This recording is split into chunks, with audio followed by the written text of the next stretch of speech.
प्यारे सज्जनों, आज के सत्संग में आप सभी का स्वागत है। आज का सत्संग है कि सत्संग क्या है और सत्संग सुनने से क्या लाभ होता है। प्यारे सज्जनों, सत्संग दो शब्दों के मेल से बनता है, एक सत और दूसरा संग। सत अर्थात परमात्मा और संग अर्थात लोगों का समूह या साथ। जहाँ परमात्मा के नाम की चर्चा हो, परमात्मा के बारे में कोई संत महापुरुष या ज्ञानी उनकी महिमा का गान करें, उनके गुणों का गान करें, उनके बारे में बात करें, तो वही सत्संग होता है। सत्संग 4 प्रकार का होता है। पहला सत्संग है यानी परमात्मा के संग रहना, परमात्मा का साक्षात दर्शन करके भक्तों का उनके साथ रहना ही सर्वोत्तम सत्संग है। संत महापुरुष और भगवान एक ही है। इस सत्संग के सामने स्वर्ग की बात ही क्या, मुक्ति भी कोई चीज नहीं है। परम संत तुलसीदास जी ने सत्संग की बहुत महिमा गाई है। तात स्वर्ग अपवर्ग सुख, धैर्य तुला एक अंग, तूल न ताहि सकल मिल, जो सुख लव सत्संग। अर्थात मुक्ति के सुख को तराजू के एक पल्ले में रखा जाए और दूसरे पल्ले में क्षण मात्र के सत्संग को रखा जाए, तो भी एक क्षण के सत्संग के समान उन दोनों का सुख मिलकर भी नहीं होता। दूसरे नंबर का सत्संग है भगवान के प्रेमी भक्त, जो परमात्मा को प्राप्त कर चुके हैं, जीवन मुक्त हो चुके हैं। ऐसे संत महापुरुषों का संग करना, उनके वचनों को सुनना। तीसरे नंबर का सत्संग है जिसमें जब व्यक्ति दुखी हुआ तो उसने प्रभु को याद कर लिया, जैसे कि द्रौपदी व गजराज ने किया था। चौथे नंबर का सत्संग शास्त्रों के स्वाध्याय को कहा जाता है, जिनमें भक्ति, ज्ञान, वैराग्य और सदाचार का वर्णन है।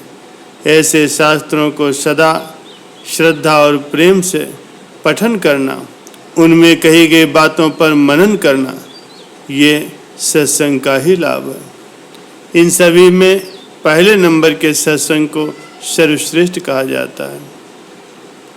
प्यारे सज्जनों, सत्संग भगवान की कृपा से ही मिलता है। सत्संग का मिलना कोई साधारण बात नहीं है। पुण्य पुंज बिन मिलहि न संता, सत संगति संस्कृत कथनता। पुण्य की पूंजी और पूर्व के महान शुभ संस्कारों से ही संत महापुरुषों का संग मिलता है। ऐसे सत्संग का फल संसार की आवागमन से यानी जन्म मरण से सर्वथा छूट जाना है। संत महापुरुषों के संग से जैसा लाभ होता है, वैसा लाभ संसार में किसी के भी संग से नहीं हो सकता।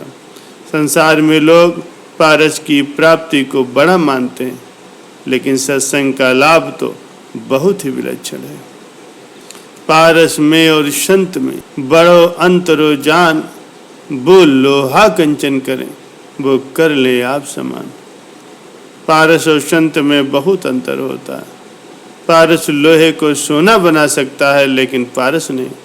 किंतु संत महापुरुषों का संग करने वालों को वे अपने समान ही अर्थात संत महापुरुष ही बना देते हैं। इसलिए संत महापुरुषों के संग के समान संसार में और कोई लाभ नहीं। परम दुर्लभ परमात्मा की प्राप्ति संत महापुरुषों के संग से अनायास ही हो जाती। उच्च कोटि के अधिकारी संत महापुरुषों के दर्शन, भाषण, स्पर्श और वार्तालाप से अनगिनत पापों का नाश हो जाता है और मनुष्य परमात्मा की प्राप्ति का पात्र बन जाता है। उसके सभी प्रकार के पाप नष्ट हो जाते हैं। प्यारे सज्जनों, जिस प्रकार से किसी कमरे में ढकी हुई अग्नि पड़ी है और उसका किसी को ज्ञान नहीं, तब भी अग्नि से कमरे में गर्मी तो आती ही है, ठंड का निवारण होता है। ये सहज लाभ है। वहाँ जो भी लोग हैं उनको भी बिना जाने ही उसका लाभ मिल जाता है। पर जब अग्नि का ज्ञान हो जाता है तब वो मनुष्य उस अग्नि से भोजन बना करके खा सकता है, दीपक जला करके उसके प्रकाश से लाभ उठा सकता है। प्यारे सज्जनों, ये दो शक्तियाँ स्वाभाविक ही है अग्नि में।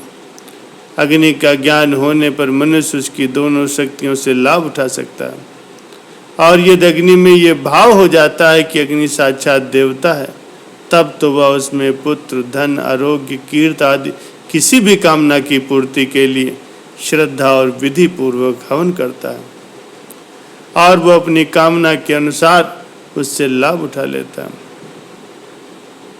ठीक इसी प्रकार जब किसी को संत महापुरुष मिलते हैं तो उनका ज्ञान न रहने पर भी सामान्य भाव से तो लाभ होता ही है।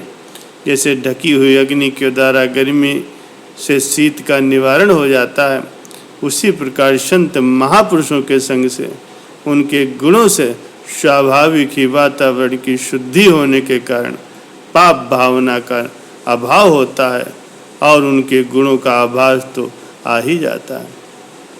संत महापुरुषों में उत्तम गुण और उत्तम आचरण होते हैं। उनका ज्ञान भी उच्च कोटि का होता है। उनके संग से वो सभी चीज़ें किसी न किसी अंश में बिना जाने ही पहचान में भी आ जाती हैं। संत महापुरुषों के अलौकिक प्रभाव का ज्ञान हो जाता है, तब तो वो जैसा उनका ज्ञान होता है उसके अनुसार लाभ भी उठा लेता है। जिस प्रकार भगवान बिना ही कारण सब पर दया करते हैं, सबसे प्रेम करते हैं, ठीक उसी प्रकार संत महापुरुष भी सब पर एक समान कृपा करते हैं, सबसे प्रेम करते हैं। जैसे भगवान में दया, क्षमा, शांत, संतोष, क्षमता, सरलता, ज्ञान, वैराग्य आदि अनंत गुण सहज रूप में होते हैं, वैसे ही संत महापुरुषों में भी होते हैं। जो ज्ञान के द्वारा ब्रह्म को प्राप्त होता है वो ब्रह्म ही बन जाता है। वो तो परमात्मा से कोई अलग पदार्थ रह ही नहीं जाता। परमात्मा का जो दिव्य स्वरूप, प्रभाव और गुण है वही संत महापुरुषों का भी होता है। संत महापुरुषों का शरीर तो आम इंसान जैसा है, लेकिन उसमें जो आत्मा है वो परमात्मा को प्राप्त हो चुका होता है। वो परमात्मा से कोई अलग नहीं होता। अतः परमात्मा का जो दिव्य स्वरूप, प्रभाव और गुण है वही संत महापुरुषों का भी हो जाता है। ऐसे संत महापुरुषों के सत्संग सुनने से समस्त प्रकार के मन के विकार स्वतः ही नष्ट हो जाते हैं। उसे परमात्मा का ज्ञान हो जाता है, परमात्मा से प्रेम हो जाता है और वो संत महापुरुषों के बनाए हुए सिद्धांतों का अगर अनुसरण करने लगता है तो उसके जीवन की ज्योति सदा ही प्रकाशित रहती है और वो परमात्म स्वरूप हो जाता है।